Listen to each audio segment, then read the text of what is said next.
नमस्कार बच्चों।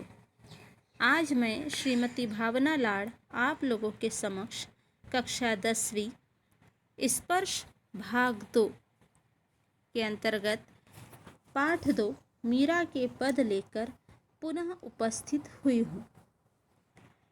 मीरा के पद, जिनकी कवित्री सगुण मुक्तिधारा की महान भक्ति करने वाली रचनाकार मीराबाई हैं, जिनका जन्म जोधपुर चौकड़ी गांव में माना जाता है।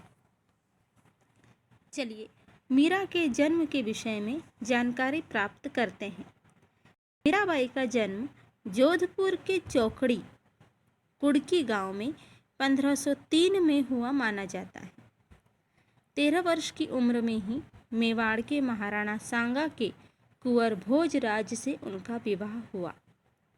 उनका जीवन दुखों की छाया में ही बीता। इसका अर्थ यह है कि न तो मीराबाई ने अपने बाल्यावस्था में अपने माता पिता से लाड़ दुलार प्राप्त किया, न ही विवाह के उपरांत उन्हें अपने ससुराल में ही सुख प्राप्त हुआ। उनका समस्त जीवन दुखों की छाया में बीता। बाल्यावस्था में ही माँ का देहांत हो गया और विवाह के कुछ ही साल बाद पहले पति, फिर पिता और एक युद्ध में उनके ससुर का देहांत हो गया। भौतिक जीवन से निराश मीरा ने घर परिवार त्याग दिया। भौतिक जीवन का अर्थ है व्यक्ति जन्म के उपरांत जिन रिश्तों से बंधता है उसे भौतिक जीवन कहा जाता है। तो भौतिक जीवन में जो उन्हें निराशा प्राप्त हुई, दुख प्राप्त हुए, इस कारण उन्होंने घर परिवार को त्याग कर वृंदावन में ही कृष्ण की भक्ति वे करने लगी और कृष्ण के प्रति पूरी तरह समर्पित हो गई। इस कारण से उन्हें सगुण भक्ति धारा के अंतर्गत कृष्णाश्रयी शाखा के महान भक्तिकारों में माना जाता है। मीराबाई की रचनाएं प्रमुख तौर पर 4 ग्रंथों में मानी गई हैं: नरसिका मायरा, गीत गोविंद टीका, राग गोविंद, राग सोरठ के पद। मीराबाई की रचनाओं में की भाषा की विशेषता यह है कि मीराबाई भी योगियों, संतों और वैष्णव भक्तों के साथ घूमकर कृष्ण की भक्ति करती थी। इस कारण से उनकी भाषा शैली पर संतों का, वैष्णव भक्तों का सम्मिलित प्रभाव पड़ा। मीरा के पदों की भाषा राजस्थानी, ब्रज और गुजराती मिश्रण पाया जाता है। वहीं पंजाबी, खड़ी बोली और पूर्वी का भी प्रयोग मिलता है। इसके साथ ही मीराबाई की रचनाओं की भाषा दैन्य और माधुर्य भाव से भरी हुई है। दैन्य और माधुर्य भाव का अर्थ यह है कि उन्होंने अपने आराध्य देव के सामने अर्थात श्री कृष्ण के सामने अपने आप को दीन, निशक्त, कमज़ोर बताया है और इसके साथ ही मधुरता के साथ उन्हें अपनी जीवन की कठिनाइयों से अवगत कराया है। चलिए पाठ प्रवेश की ओर ध्यान देते हैं। पाठ प्रवेश के अंतर्गत इन पदों में मीराबाई ने यह बताने का प्रयास किया है कि किस प्रकार से उन्होंने अपने पारिवारिक संतापों अर्थात पारिवारिक कष्टों से मुक्ति पाने के लिए एकमात्र पूरी तरह वे कृष्ण के प्रति समर्पित हो गई और वृंदावन में जा बसी थी। उनकी रचनाओं में इनके आराध्य कहीं निर्गुण निराकार ब्रह्म, कहीं सगुण साकार गोपी वल्लभ श्री कृष्ण और कहीं निर्मोही परदेशी जोगी के रूप में संकल्पित किए गए हैं। इसका अर्थ यह है कि उन्होंने श्री कृष्ण को कहीं तो निर्गुण निराकार ब्रह्म के रूप में अर्थात जिसका कोई आकार नहीं हो, इस रूप में एक आराध्य के रूप में जिनकी भक्ति की है, कहीं पर उन्होंने सगुण रूप अर्थात रूपधारी गोपी वल्लभ श्री कृष्ण के रूप में जिनके सिर पर मोर मुकुट, हाथ में बंसी हों, और कहीं कहीं अपने प्रेमी के रूप में भी उन्हें माना है। वे गिरधर गोपाल की अनन्य और एकनिष्ठ प्रेम से अभिभूत हो उठी थी। वे गिरधर गोपाल के अनन्य अर्थात जिसके समान कोई दूसरा न हो और पूरी तरह से एकनिष्ठ प्रेम से पूरी तरह से वे भरी हुई थी। और इस प्रकार से प्रस्तुत पाठ के दोनों पदों में मीरा ने श्री कृष्ण को संबोधित किया है। मीरा अपने आराध्य देव से मनुहार करना अर्थात प्रेम करना, लाड़ भी करती हैं, प्यार करती हैं तो अवसर आने पर उलाहना देने से भी नहीं चूकती। अर्थात जिनसे हम प्यार करते हैं, जिनके प्रति हमारे मन में स्नेह होता है, प्रेम होता है, हम अपने कष्टों को उन्हें बताने से भी कभी चूकते नहीं हैं। इसी प्रकार का प्रेम, यहाँ पर प्रेम का उदाहरण मीराबाई ने दिया है। उन्होंने अपने कष्टों को श्री कृष्ण से बताने में बिल्कुल भी चूक नहीं की। उनकी क्षमताओं का गुणगान स्मरण करती हैं, अर्थात वे अपने आराध्य देव को परम शक्तिशाली मानती हैं। उनकी क्षमताओं का बार बार बखान करती हैं। उन्हें इस बात का बखान करती हैं वे कि वे किस प्रकार से उनकी समस्त कष्टों को हरने में समर्थ हैं, और उनके कर्तव्य पद याद दिलाने से भी देर नहीं करती। अर्थात अपने आराध्य देव को यह बताने में बिल्कुल भी देर नहीं करती एक भक्त के प्रति उनके आराध्य का क्या कर्तव्य है। इस प्रकार से वे अपने आराध्य को उलाहना देने में भी नहीं चूकती।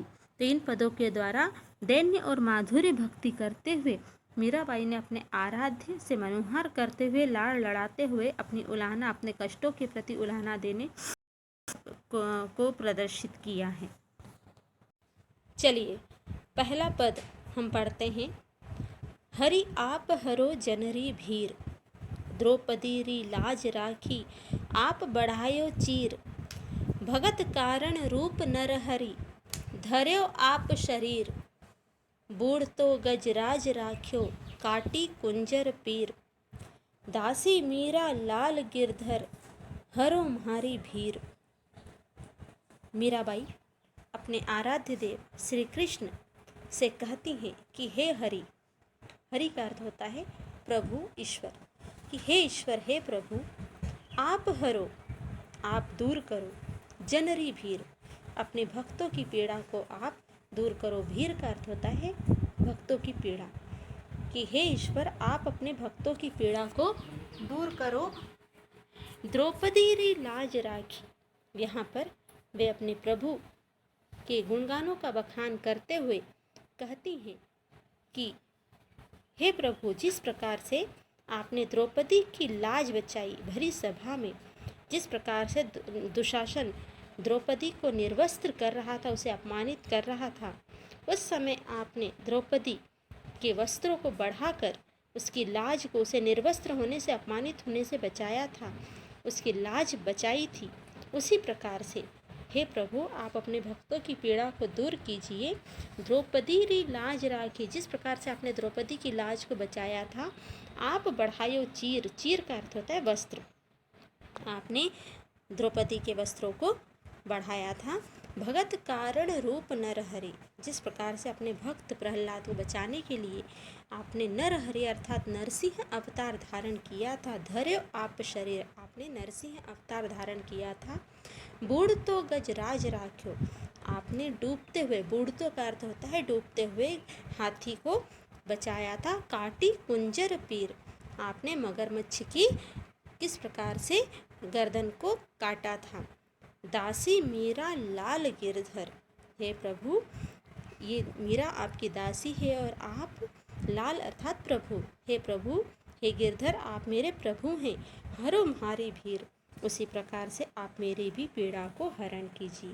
तो यहाँ विभिन्न प्रकार के उदाहरण देकर मीराबाई ने अपने श्री कृष्ण, अपने स्वामी, अपने प्रभु को यह बताने का प्रयास किया है कि वह सर्वशक्तिमान है, और जिस प्रकार से उन्होंने समय समय पर उपस्थित होकर अपने भक्तों की पीड़ाओं का हरण किया है, हे प्रभु, आप उनके जीवन की पीड़ा को भी हरण कीजिए।